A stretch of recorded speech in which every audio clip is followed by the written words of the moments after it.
Assalamualaikum warahmatullahi wabarakatuh. Yang saya hormati Pak Yai Sibat, Bu Rani, dan teman-teman sekalian.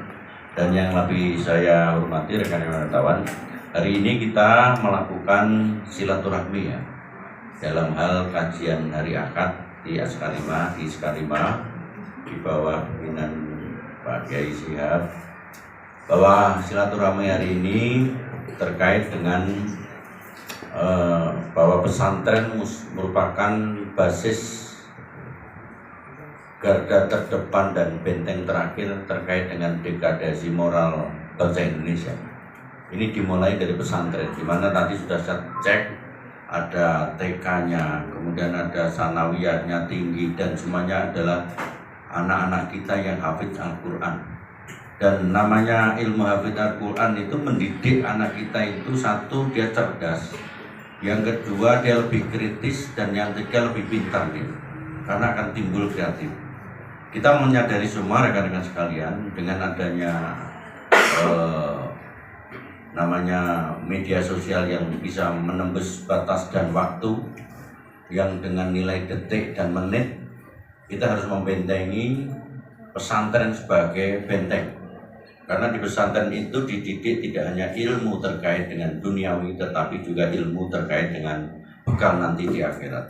Sehingga mau tidak mau, pesantren kita sudah tidak terisolir lagi. Dia bisa berekspansi ke tempat lain, misalnya berwirausaha, misalnya bersosialisasi, mengikuti perkembangan zaman yang telah dilakukan di wilayah kita, khususnya wilayah Karanganyar. Dan ini sudah kita buktikan bahwa pesantren kita kerjasama dengan masyarakat sekitar, kemudian impor, bahkan mempunyai ekspor terkait dengan beberapa komoditas yang dilakukan oleh Pak Yai Sibat dengan para santrinya.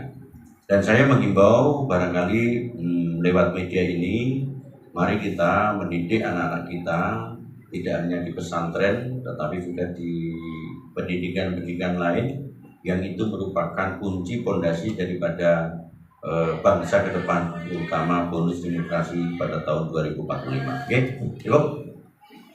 Pak, mungkin terkait dengan sinkronisasi menyongsong Indonesia Emas di 2045 sendiri, mungkin sinkronisasi apa itu?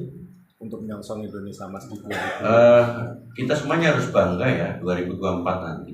Kita dimulai dari menciptakan rasa aman. Jadi apapun yang terjadi, kita sudah melalui COVID-19 kemarin yang sangat mencekam. Itu akan mempengaruhi ekonomi, mempengaruhi keamanan, mempengaruhi harga kamtipmas. Indonesia sudah berhasil. Kemudian Indonesia diuji lagi dengan demokrasi, yaitu pemilu. Dunia lain akan melihat apakah Indonesia mampu demokrasi kita aman dan damai. Pemilu sudah hampir kita lalui, ke depan pilkada. Saya berpesan lewat teman-teman wartawan, mari kita pemilu ini sebagai ajang demokrasi yang sehat, untuk tidak menyakiti. Kita harus terhormat, siapapun putra putri bangsa Indonesia adalah putra putri yang nanti bisa memimpin daerah dan bangsa akan lebih baik. Karena terutama Jawa Tengah. Karena Jawa Tengah punya azas namanya gotong royong tepo sliro yang selalu kita junjung tinggi. Maka persatuan dan kesatuan harus kita jaga bersama-sama. Perbedaan adalah rahmat, tetapi kekeluargaan adalah merupakan azas kita bersama yang harus kita tumbuh kembangkan pada saat pemilu. Oke? Pak, terkait dengan pilkada, Gerindra sendiri sudah memberikan rekomendasi dengan gimana tanggapannya? Pak, tanggapannya ya saya baik-baik saja. Artinya sudah siap menghadapi pilkada jika nantinya ada jika siap. Okay. Kalau siap itu begini, jadi intinya begini, saya itu baru tadi malam bisa sambut, jadi kalau jawab berat. Saya intinya begini, pemimpin-pemimpin yang baik tidak boleh pensiun. Jika pensiun karena usia dan regulasi, boleh-boleh saja, tetapi tidak akan pernah pensiun dalam hal pengabdian dimanapun berada. Artinya siap menjadi gubernur Jawa Tengah. Itu jawaban saya.